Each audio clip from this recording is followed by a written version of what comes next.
Hi, everyone. I'm Steffi D. And I'm Lisa H. And welcome to Check In From Away. This week we are celebrating the 25th anniversary of Two Pianos, Four Hands. Thanks for joining us.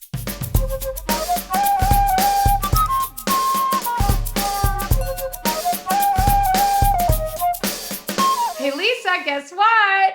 What? Today is a very special day here on Check In From Away. You want to know why? Because we are speaking to the creators and the stage manager of arguably one of the biggest shows to ever come out of Canadian theater history, called Two Pianos, Four Hands. That's right, Steffi. They are celebrating their 25th anniversary this year. Not only has the show been produced in over 200 cities worldwide, it has played to nearly 2 million people. Richard Greenblatt and Ted Dykstra, who created the show and who we're chatting with today, have also performed it nearly 1,000 times. They have us beat at Come From Way Toronto because we did the show 850 times. Also, speaking of pianos and hands, I've always wanted to learn how to play piano, but I never learned. Okay, it's never too late. You can always teach an old dog new tricks, Steffi. Are you calling me an old dog, Lisa? No, you know what? Okay, truthfully, I want to know, this is the most important question I'm going to ask all day. Okay. Would you rather, have two pianos or four hands? Okay. I'm going to go ahead and say four hands because I live in Toronto and there's no space for two pianos here. There you go.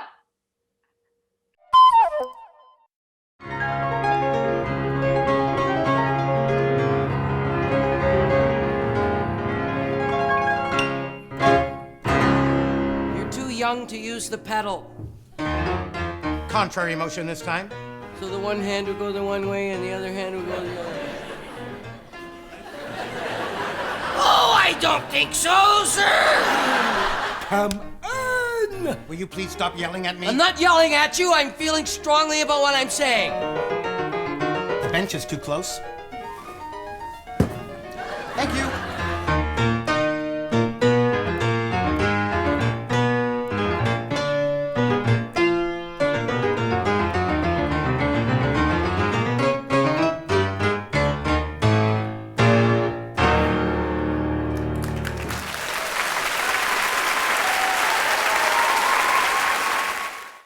So, I'm Richard Greenblatt, and I co-created Two Pianos, Four Hands with Ted Dykstra.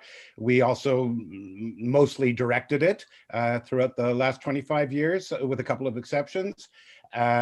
We performed it almost 1,000 times, the two of us. And for some reason, I played the part of Richard and Ted played the part of Ted. Although it could have been the other way around, but that's the way we decided to do it.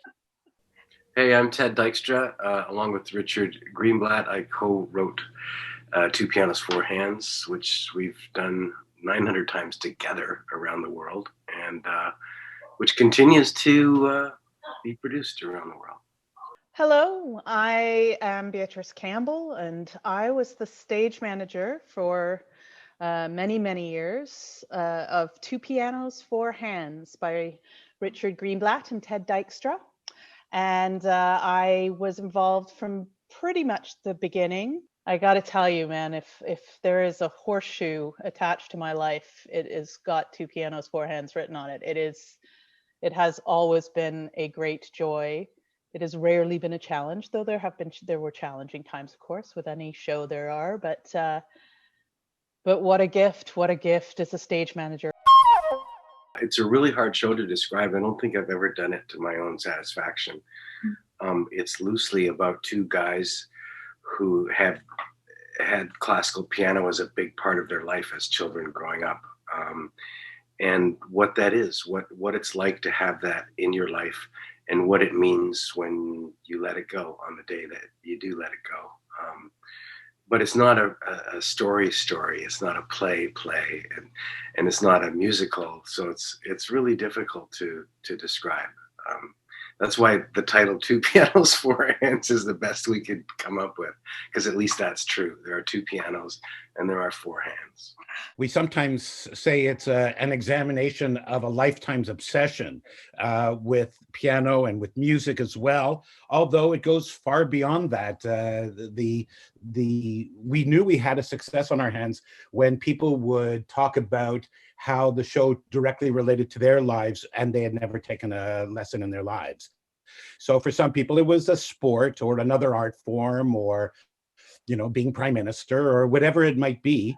The idea of dreaming and striving and potentially hitting a wall beyond where you go and finding out what that means. So especially if you spend a lot of time in your youth working on something, and then you have to kind of come to terms with the fact that, for sake of argument, if you're playing hockey and you go, oh crumb, I'm never going to make it to the NHL. But that said, what do you do with all of that? And so does that mean you never play hockey again? Well, we don't believe so. It's just as great to play in a Wednesday night beer league as it is practically to play in the NHL.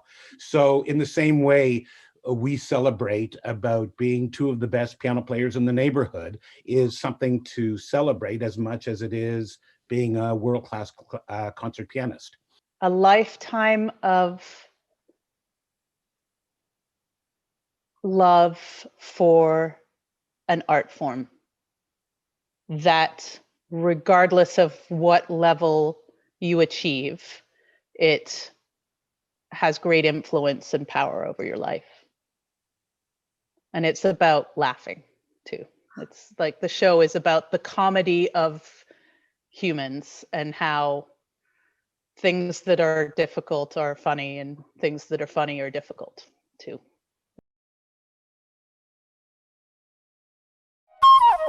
I'm actually writing a book about the show. It's called Two of the Best in the Neighborhood. And it's a personal anecdotal history of the show. So as I'm going through our history of it, I've just passed our run at the Royal Alex, which we did in the summer of '98. And it was one of the wildest runs of our 1,000 shows, in that there were scalpers outside of the Royal Alex. There was a woman with a sign saying, "We'll pay anything for tickets." Our contract was only for 7 shows a week. So our understudies did 1. And then a week or 2 into the run, they decided to add another show with the understudies. So our understudies did 2 a week, 1 on Thursday afternoon as well. And and that run sold out as well. That show sold out as well. So, it was one of those things, like I would look out into the audience and I'd see one empty seat, on row L or something. And I go, how come that seat's empty? And a man waiting for us after the show, an older man, he was just kind of quiet. And he said, I don't really know why I'm here, but I had to meet you guys. And we go, that's fine. He goes, the piece you play in the encore, the duet for 2 pianos, I play that with my wife all the time, and she passed away last year, and I just wanted to say hi. So just things like that, like a million billion things like that happened all the time. And we got to meet great people, and I did the Rosie O'Donnell show, and I sat in the dressing room, makeup room, with Wayne Gretzky here and Peter O'Toole here, and I was alone with them for 10 minutes. And that, just things like that happen. Just like, and there's like, it's bottomless. I've been reading this book and going, oh yeah. So it was incredible. It was amazing. Everywhere else, they've always played the same encore, which is Sheep May Safely Graze. But in Japan, they had learned a new song, which was, I think, it's not called this exactly, but the Cherry Blossom song, which was a very familiar, known to the Japanese people. And so they had learned this Cherry Blossom song that they would play when the encore was called for. And it always got a great reaction. It was their gift. It was a way of them giving a gift back. And on the last night, they started the encore, and the crew, unbeknownst to us, had on their dinner break, I think, come in and loaded petal drops across the top of the stage, and gotten cherry blossom petals, like fake ones, but cherry blossom petals above each of the pianos. So as they were playing the Cherry Blossom song, these petals started falling from the sky. I actually said, I can't. I was crying, trying to take pictures from the wings. Not appropriate, but whatever. It was so beautiful and magical, and was so such a wonderful way to end the show. But that was an extraordinary thing to watch. To see people care that much. Like, it wasn't just because they were trying to be nice. It was because they loved the show, and they wanted to do something special for Richard and Ted, who magically kept it together. Like, we kept playing, but sort of like, what is happening? You know, and I hadn't known about it either. So it was an extraordinary thing. Wow.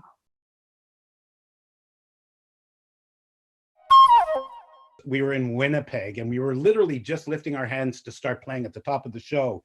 And he heard behind him a little old Jewish lady going, "Oh, 2 pianos, 4 hands." It was like she just got the idea. And we were literally, and said it loudly. And so, of course, everybody cracked up, including us. And it took us a little while to continue. We go out in the audience in the Kiwanis.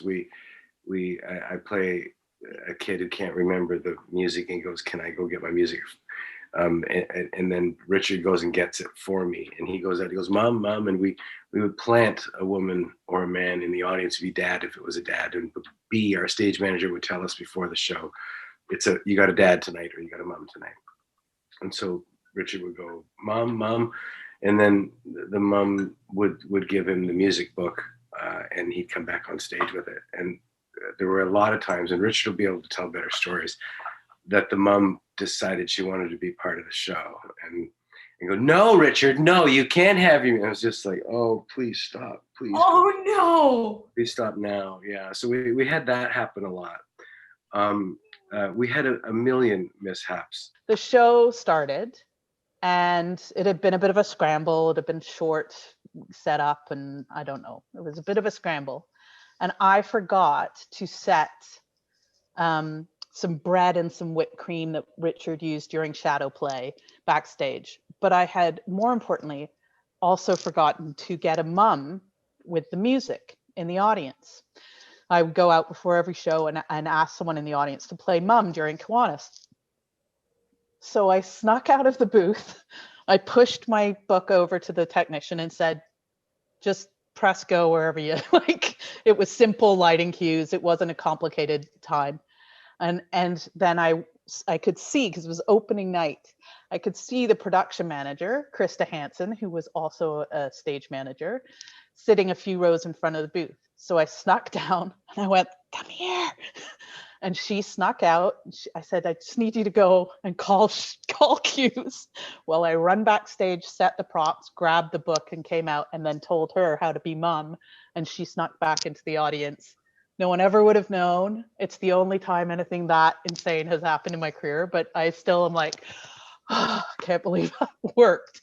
And then she played mom. Richard and Ted never knew anything about it. We had occasion to do a show called So You Think You're Mozart. And So You Think You're Mozart was written by the late Paul Quarrington, who's a Canadian novelist. And it was about a little boy practicing Mozart. Mozart comes out of his piano, teaches him that, playing music is cool, and the kid learns a lesson and plays a piano concerto based on Hockey Night in Canada theme.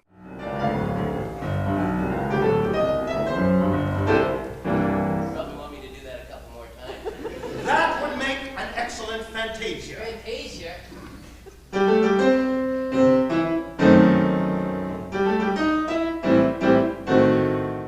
But they needed that. They composed original Louis Applebaum, the Canadian composer who wrote a lot for theater, composed the music, and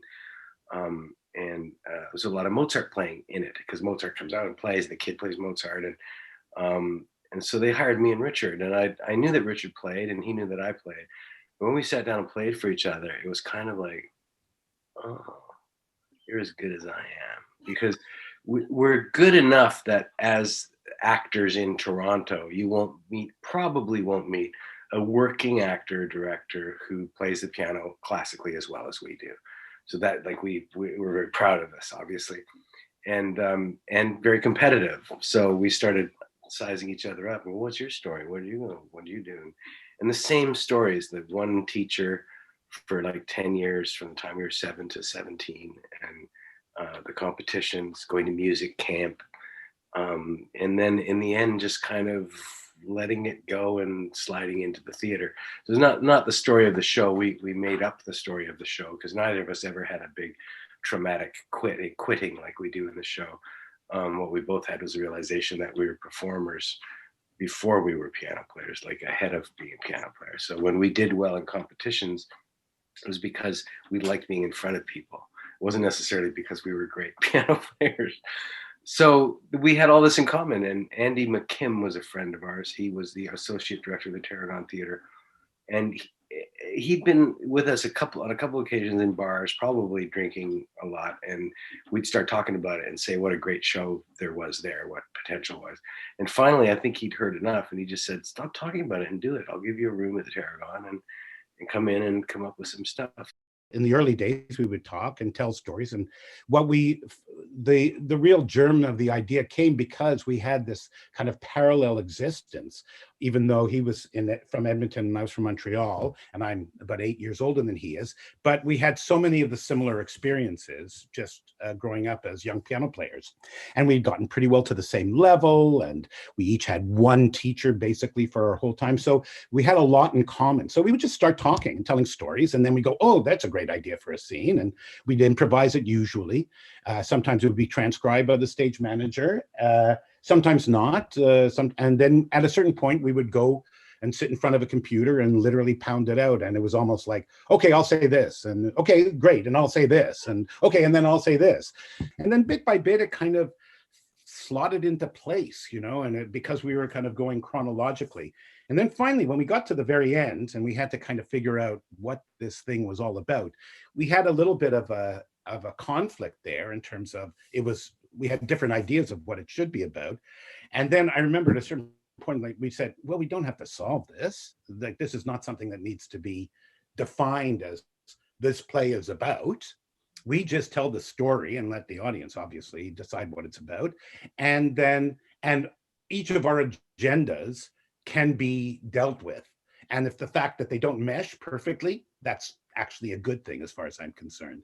So I've done a lot of collectives, or what's now usually called devised work, and I've directed many of them, like about 15 of them. And you always know that sometimes the conflict or the dynamic in the room is what makes the drama. And in Ted's and my case, we've always defined it as the dynamic between competition and complicity. So just by finding somebody else who had experienced the same things we had, it was like, oh my God, there's somebody else who's also an actor, right? And so like, you did all of that stuff just like me. How great that I could find somebody else. But then there's another side of you that's going, wait a second, is he better than me? Or am I better than him? Or are we about the same? And what's he better at than me? And what am I better at than him? And so that kind of push and pull between the competition and the complicity was, I think, a lot of the dynamic in the show, which served us.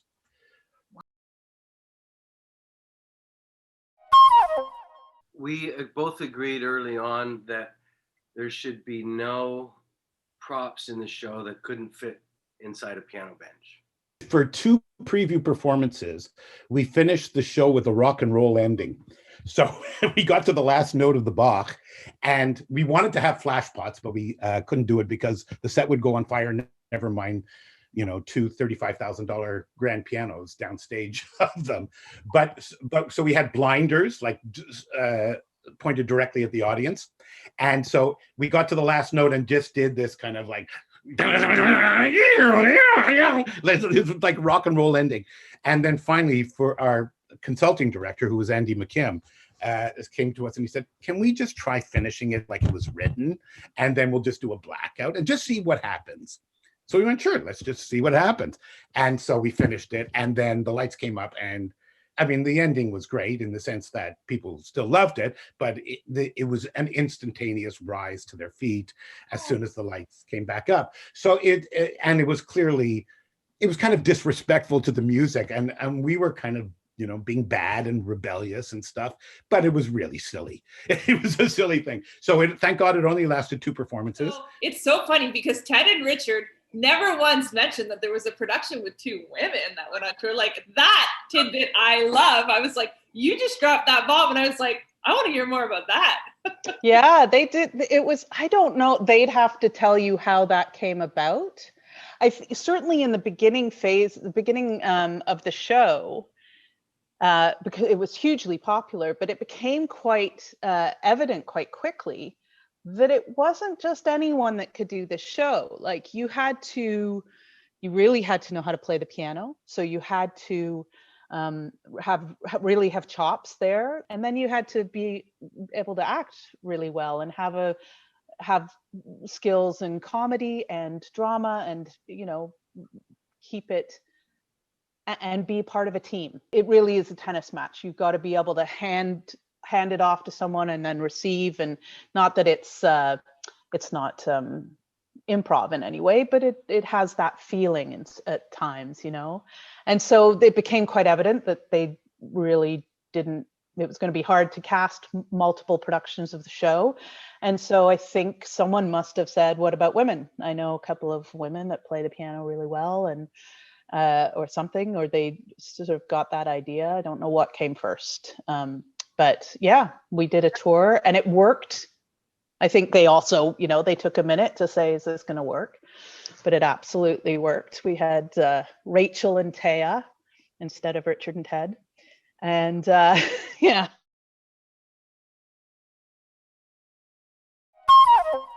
I miss theater because it's what I do best. And it's always a privilege to get paid to do what you love. So I miss the privilege of my job. That's what I miss. But I do also realize that it's a privilege, and I think this year has helped that. So while I do miss it, I also am grateful for the chance to reflect on that. Why it's relevant is because it fulfills a basic human need that we have as human beings. We need to gather together to witness art, but it's not just art. We need to gather together to witness a political speech, or hear live music, or go to a museum, or it could be, but the idea of being in a real place with real people in real time is just part of being human. So that's not going to disappear. And I sometimes feel that in the impending apocalypse, which seems to be closer now than it ever was, theater is really going to be valuable because it can, first of all, respond directly and immediately to whatever is going on in the world, and cheaply. I miss theater because I miss humans. I miss breath and sound and communication and community. And there have been extraordinary ways that we have all, I think, found community and connection as much in this time. But there is just, and that doesn't mean we're all going to get back to theater and be like, yeah, oh, this schedule's awesome. Yeah, we'll make 2 weeks work. And, it's not going to change who we are as humans in terms of how we'll respond to still making the impossible happen. So what seems like the impossible, but yeah, I miss theater because I miss humans, and I miss that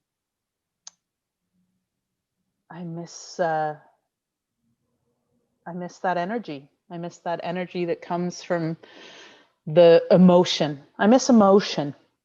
Yeah. Emotions other than, just being kind of sad and lonely. Yeah. Totally. Yeah.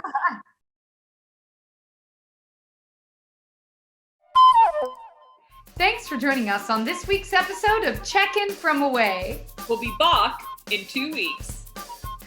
Cheers. Lisa and I were wondering, the most important question of them all is this. Would you rather have 2 pianos or 4 hands? 2 pianos. You have no hands. Oh, no hands. No, so like you have the two pianos, but I guess you can't play them because you don't have hands. Right. 4 hands. But then you have no pianos if you have 4 hands. Yeah. Well, there's lots of pianos in the world. That's a conundrum. Mm. Well, then in that case, I'd say 4 hands, because it's like if who cares if you don't have a piano? But the idea of you can I don't know, pick your nose and make dinner at the same time. Yeah. Also, I want to clarify, like, I'm not sure if you have 4 hands on 2 arms or if you have 4 arms and 4 hands. Like, I don't know. I'm thinking half a spider. It's like Yeah, that's about right. Well, we actually at a certain I don't know if Ted told you this story. One of our weird stories is when we opened in Ottawa at GCTC, it was like the first stop on our tour, and on opening night these poor souls were dressed up with these people had an extra set of hands, so they actually had 4 hands, and some other people had 2 keyboards somehow strapped to them, and these were their outfits for opening night, and they were the servers for the reception. I don't know these, and the worst part of it was GCTC in those days had like no backstage space, so they were getting into position during our last pieces, and they were huge costumes. There was no space back there, so all you could hear was like, and then there was a band who had like a drum kit trying to set up, and we were still playing the show, including our encore, which is really quiet and beautiful, and all you could hear was